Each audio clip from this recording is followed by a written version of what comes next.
Hi, I'm Kelly Parkinson. I grew up in what I refer to as a laid-back Christian home. We went through the motions. While I was involved in church growing up, I don't really think I understood what it meant back then. I am grateful, though, that my mom always kept me involved in church activities because I had a foundation.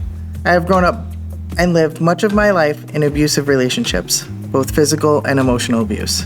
Many of the struggles in my life led me to be very angry with God and constantly asking Him why for a while. I always dreamed of being a mother. It's the one thing I wanted the most. But my road to becoming a mother was not an easy one. And for so many years, I just couldn't understand why I wasn't able to sustain a pregnancy or conceive. I was angry, hurt, and sad, but God had plans for me, and it was all in His perfect timing. He blessed me with two beautiful daughters, Cameron and Nikki. Unfortunately, their biological father became a drug addict very early on and started abusing me. I had to get out of that situation for me and the girls. It was so hard. I suddenly was a single mother with two babies under the age of 3, alone, dealing with the trauma of being abused, making the decision to leave him, having to figure out how to continue to support us. I thought so much of this was my fault, and I lived with a great deal of shame. Then 2 years later, my mother was diagnosed with a terminal illness. My mom was my best friend and the closest person to me. She suffered for 3 years before she died. And when she did, I felt like I lost my right arm, and I still feel that way. Here I go again with the whys. Why, God? Why do you have to take her? Why did she have to suffer? Why do my girls have to grow up without her? Why? A couple of years later, I met Tony. We had a great relationship. We got married. We were living a great life. The girls and I were the happiest we had been in a long time. Tony had a lot of demons. He began drinking, and it just progressively got worse and worse. He was becoming aggressive to me and the girls, and I was not going to allow the girls to live in that kind of life again. Tony and I separated, and we were working on things.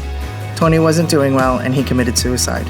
I was angry with God again, but this time it was different. I wasn't asking why anymore. I was just angry, which looking back really was just my grief. And one day I just picked myself up and started to fill the pages of that empty notebook. I finally just gave in and said, "Okay, Lord, I'm giving this all to you, and wherever this life leads me, I will go." I dedicated myself to reading my Bible, devotionals, leaning in on my church community, leading at the church, teaching children's church, and singing on the worship team. Once I stopped trying so hard to control my path in life, it all changed. A couple of years later, I reconnected with my now wonderful husband, Bill. He was living in New York, and I was still in Florida. We began just talking as friends. We had known each other from many years ago. He was going through some rough times as well, and understood the trauma of losing a spouse and the effect it has on kids and being in an abusive relationship. He was now a single dad raising 2 boys. Over time, we realized that we needed to see if we were a fit, so I took a trip to New York to see Bill. One afternoon, we were sitting on the boardwalk in Long Beach. We had been sitting there for quite a while, not saying anything to each other, just taking in the sounds, the sights, the peace of the beach, and that's when I heard the audible voice of God. "You are home." It was a quiet voice. I was shocked. It was so surreal because I never believed that anyone could really ever hear the voice of God. Well, when you do, you cannot mistake it. I told Bill at that moment, "You're going to think I'm crazy, but I'm moving back to New York." I haven't looked back since. When I think back, I realized that I had to go through all of those struggles. All of them.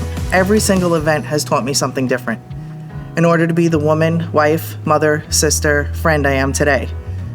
Now, while I'm still unfinished, God is still working on me, and I continue to work on myself. I wanted and crave a life devoted to helping others, loving others like He does, being the best version of myself, the best wife, mother, daughter, sister, and friend I can be with a mindset on Christ.